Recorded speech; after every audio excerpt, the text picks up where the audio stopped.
तो हमने जो एग्जांपल लिया था, और अच्छा उसका मैग्नेटिक मोमेंट भी निकाल लेते हैं। मैग्नेटिक मोमेंट, उसी वाले में मैग्नेटिक मोमेंट का फॉर्मूला होगा n into n plus two. ठीक है, बोहर मैग्नेटॉन। तो इसका मैग्नेटिक मोमेंट अनपेयर्ड इलेक्ट्रॉन देखना कितने थे, इसमें 3 थे, है ना। n is unpaired electron. तो मैग्नेटिक मोमेंट हो जाएगा इसका 3 into 3 plus two under root, क्या क्या करूं 15 3 पॉइंट समथिंग। क्लियर, ये होगा इसका मैग्नेटिक मोमेंट। और अगर आप इसकी स्ट्रक्चर की बात करोगे, हाइब्रिडाइजेशन क्या है इसका, D2sp3। चूंकि d ऑर्बिटल अंदर वाला यूज हुआ है, इसलिए हम बोलेंगे इनर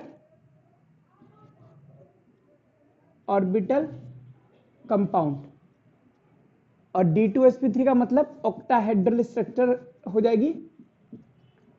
और ऑक्टाहेड्रल कैसे बनेगा, क्रोमियम सेंट्रल मेटल पर रहेगा,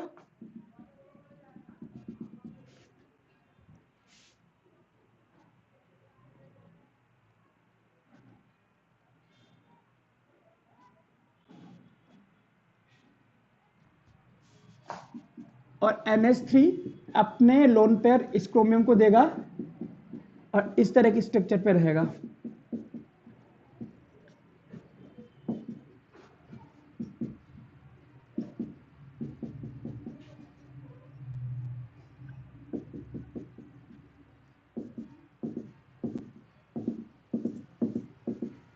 बना लीजिए।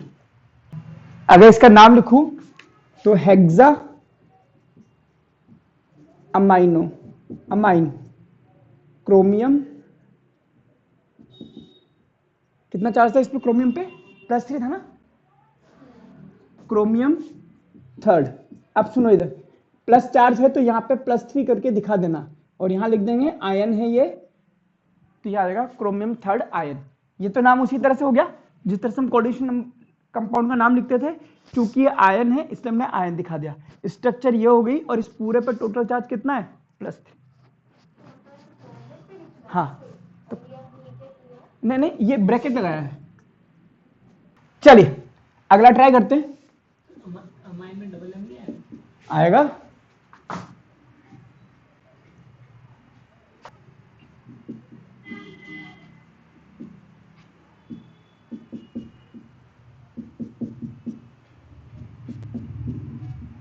अब देखिए पहले देखते हैं, क्रोमियम है, कोबाल्ट है, कोबाल्ट 27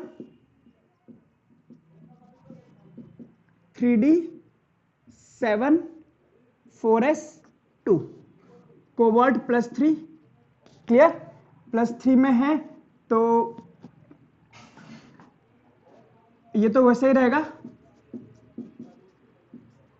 4s2 3d7, या यूं कहो कि 3d7, और इसमें 4p खाली है, 4d भी खाली है। ये याद रखने वाली बातें हैं। 3d7 है, +3 है, 2 यहां से निकल जाएगा, 1 यहां से निकल जाएगा, तो 3d6 4s0 4p0 4d0। अब कुछ बातें समझते हैं। फ्लोरीन वीक फील्ड लिगेंड है,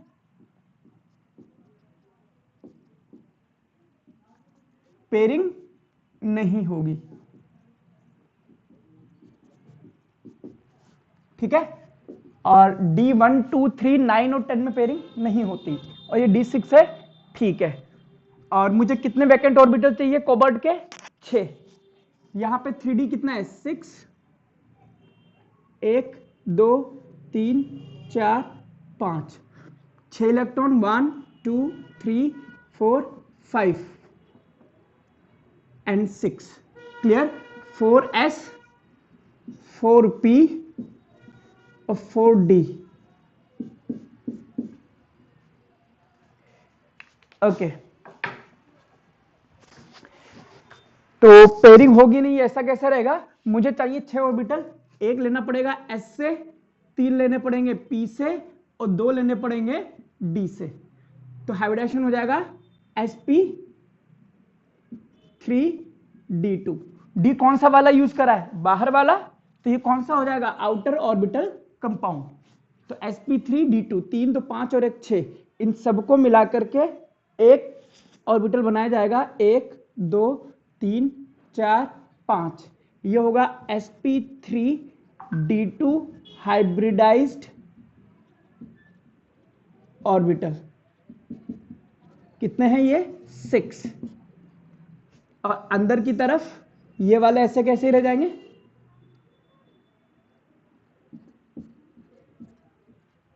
क्लियर। तो इसके बाद में कौन है हमारे पास, फ्लोरीन है। तो फ्लोरीन अपने इलेक्ट्रॉन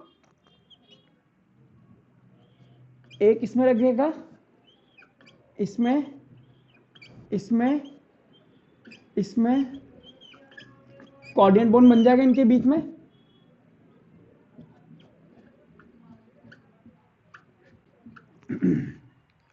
ओके। और ये हो जाएगी स्ट्रक्चर में, कोबाल्ट बीच में आ जाएगा, फ्लोरीन आ जाएगा इसकी जगह।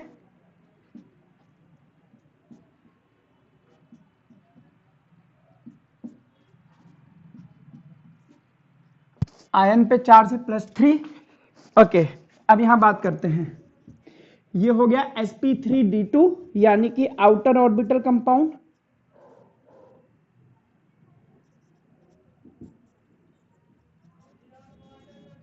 अनपेयर्ड इलेक्ट्रॉन है इसमें 1 2 3 4, तो ये होगा कलर्ड एंड पैरा मैग्नेटिक। और मैग्नेटिक मोमेंट अगर इसका मैं निकालूं तो ये जाएगा 4 × 4 + 2 का रूट। अच्छा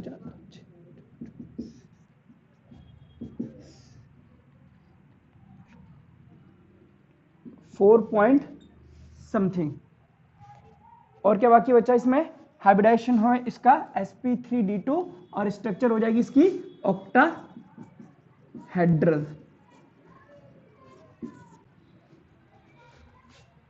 बस लिख लीजिए इसको।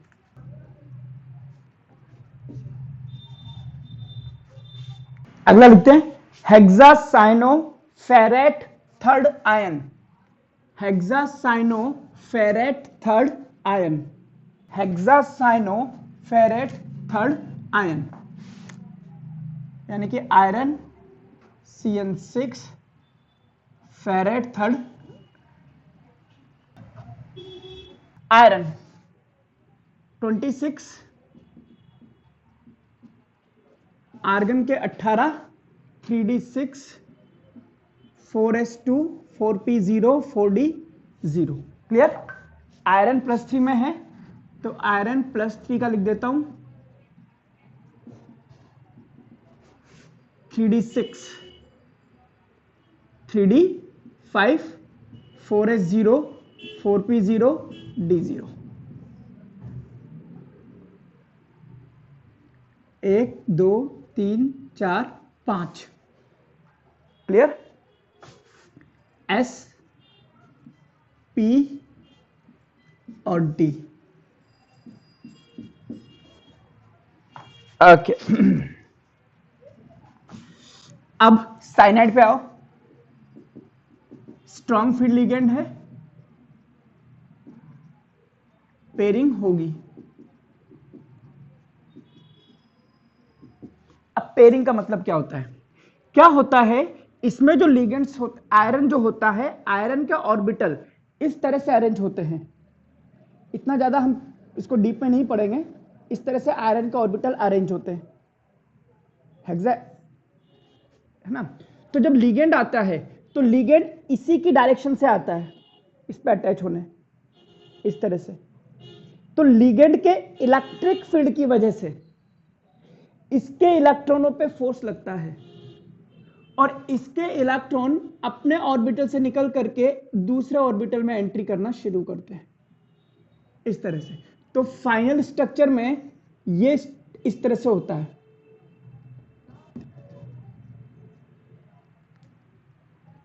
और इसकी फोर्स्ड पेयरिंग करा देते हैं।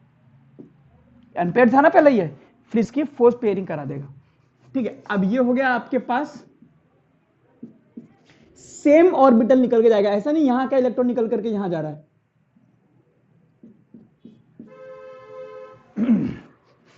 अब हमें कितने चाहिए? 6 ऑर्बिटल चाहिए।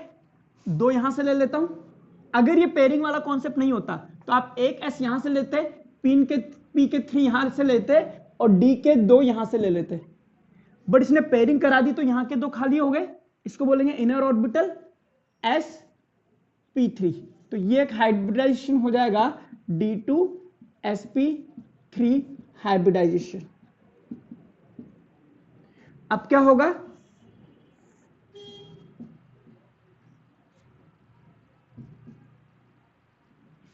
ये हो गया। और हाइब्रिड ऑर्बिटल लिख देता हूं अलग से।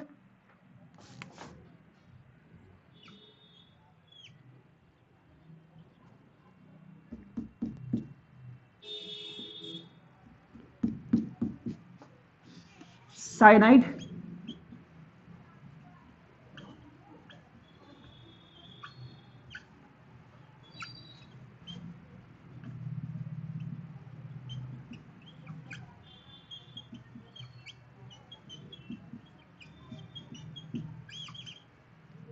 हो गया, वो तो ऐसे पड़े रह गए। अब बात करते हैं यहां पर कितने अनपेयर्ड इलेक्ट्रॉन है?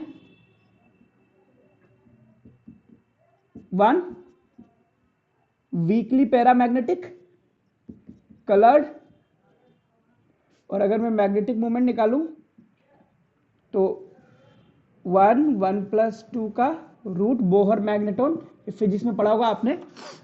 2 और 1 3, तो 3 के लिए हो जाएगा 1 पॉइंट समथिंग। ओके, ऑक्टाहेड्रल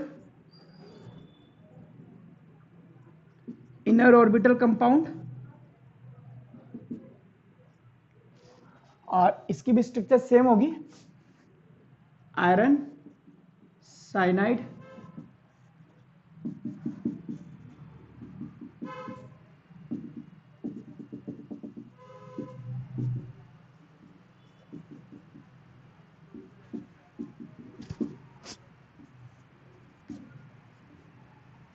लिख दीजिए इसको।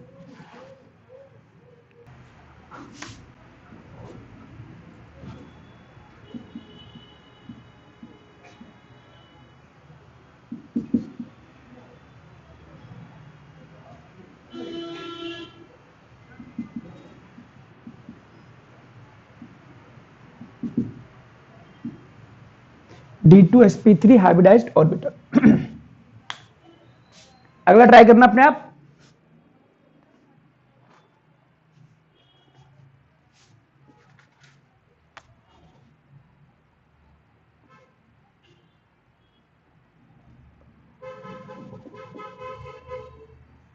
NiCN4 2-, इसमें पूरा का पूरा तैयार करके बताइए मुझे।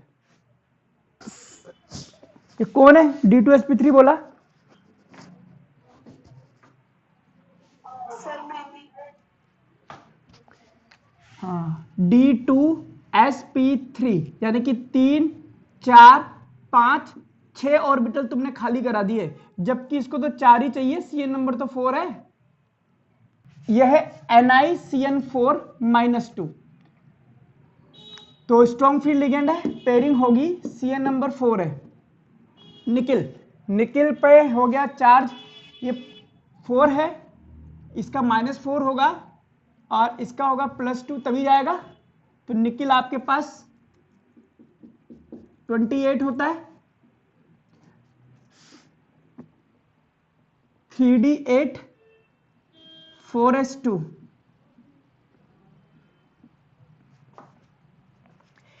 निकिल +2 की बात करें, 2 इलेक्ट्रॉन वहां से निकाल दो, 3D8 बचेगा। ये हो जाएंगे आपके पास में 8, 1 2 3 4 5 6 7 8, पेयरिंग हो जाएगी तो ये निकल करके यहां आ जाएगा। तो ये हो जाएगा इसके पास हमें कितने ऑर्बिटल खाली कराना है? 4, और एक डी का हो जाएगा, एक एस का हो जाएगा, और 2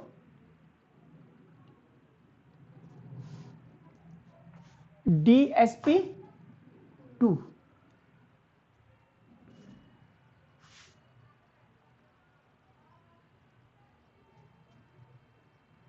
ठीक है, यानी कि DsP2 हाइब्रिडाइजेशन। यहां पे आपके पास पेयरिंग वाले ऑर्बिटल 1 2 3 4 5, 1 2 3 4 5, DsP2।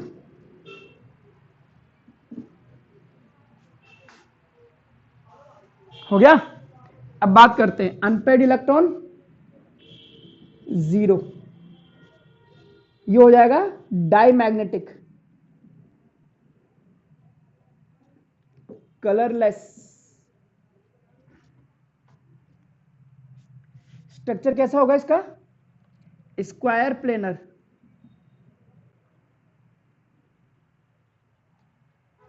चार है ना भाई। एक होता है CN नंबर जब 4 आता है तो 2 तरह की हाइब्रिडेशन बनती है, या तो sp3 या DsP2। sp3 में होता है टेट्राहेड्रल और DsP2 में होता है स्क्वायर प्लेनर। यानी कि ये हो गया स्क्वायर प्लेनर।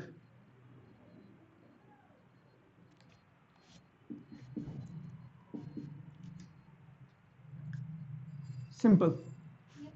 1 2 3 4 आएंगे, सॉरी 2 3 4।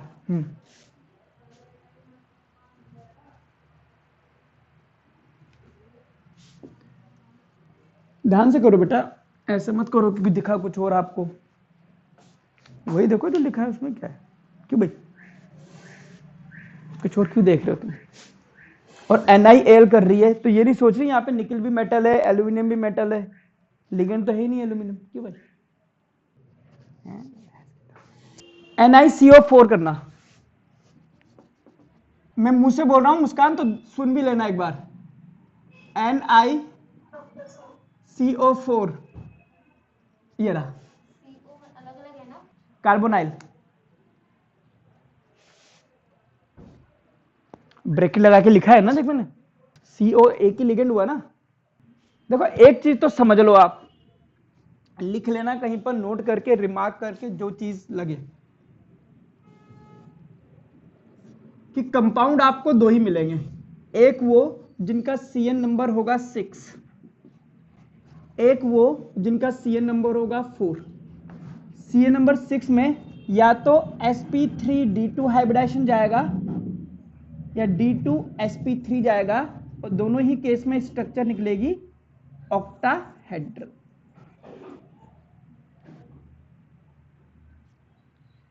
CN नंबर 4 में या तो जाएगा DsP2 या sp3। sp3 गया तो टेट्राहेड्रल स्ट्रक्चर निकलेगी,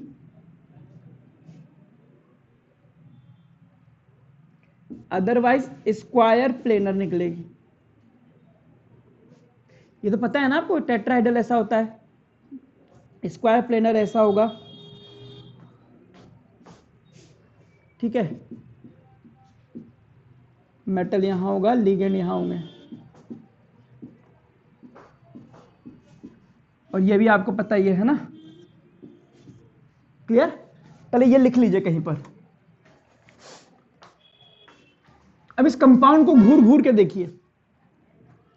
कार्बन CO पे कोई चार्ज नहीं होता, इस पे भी कोई चार्ज नहीं है, इसलिए चार्ज आएगा ही कहां से? बेवकूफ। D8 1 2 3 4 5 6 7 8 CO strong field ligand, pairing होगी।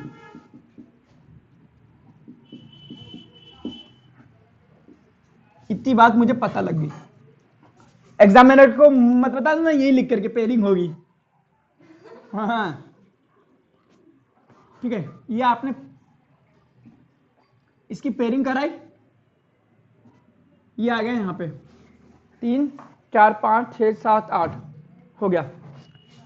4 है तो एक डी का ले लो, एक एस का, पी का दो, तो क्या दिक्कत है तेरे को? एस ऑर्बिटल में इलेक्ट्रॉन है ही कहां? अरे हाँ 4s2 था, सॉरी सॉरी।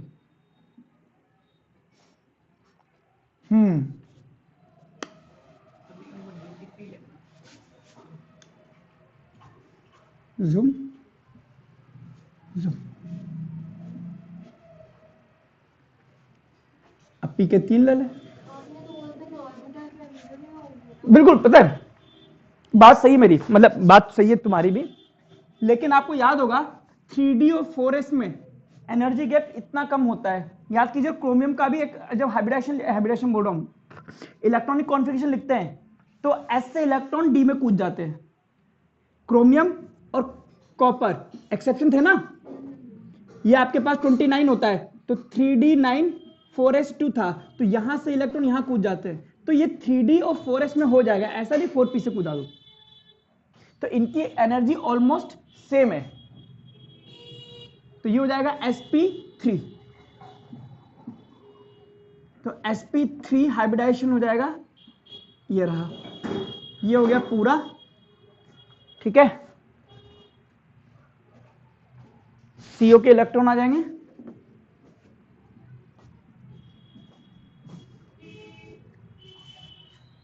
अनपेड इलेक्ट्रॉन है ही नहीं, डायमैग्नेटिक कलरलेस और टेट्राहेड्रल स्ट्रक्चर होगी।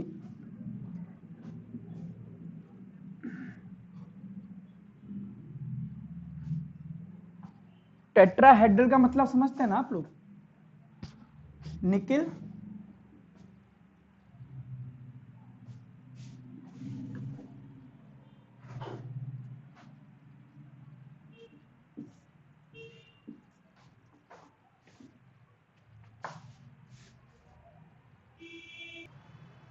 डन। अगला ट्राई करो, Cu NH3 4, ट्राई करो इसका। Copper,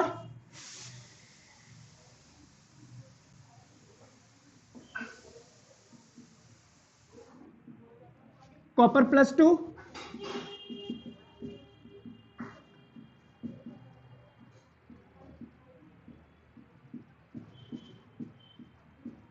right.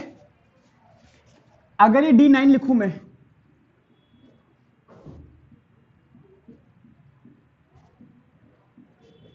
ये हो गया D9, S खाली पड़ा है, P खाली पड़ा है और D भी खाली पड़ा है। मुझे चाहिए NH3। NH3 strong field ligand है, पेयरिंग होगी।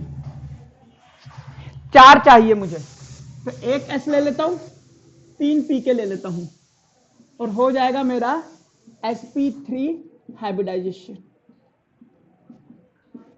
टेट्राहेड्रल स्ट्रक्चर निकल जाएगी, ठीक है।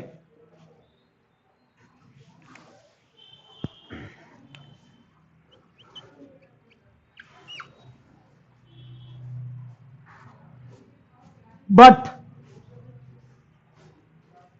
Practically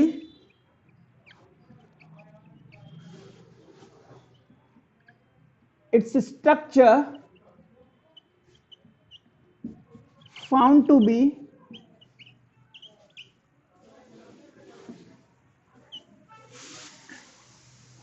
square planar. Hybridization was dsp2, inner orbital compound.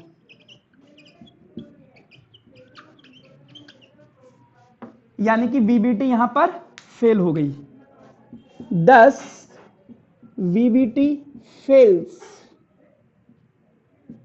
to explain these compounds. Hence, new theory was further developed.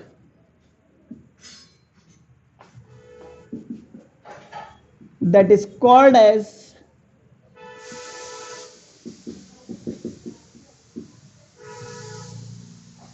Crystal field theory, CFT।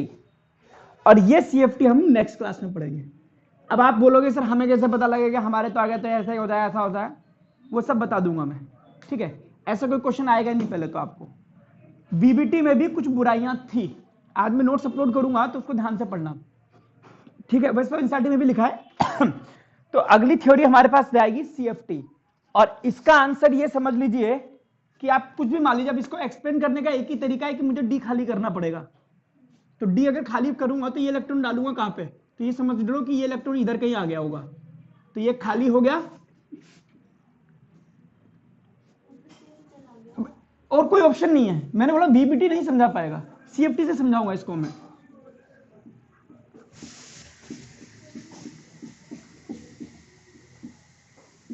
और कोई option ही नहीं है। तो एक S, PK2 और D, इनको आप लोगे तब जाकर के DsP2 स्ट्रक्चर बनेगा और इसको समझाया जा सकेगा। बट इसका कोई एक्सप्लेनेशन नहीं कि ये हुआ कैसे, वो हम CFT से ही समझेंगे।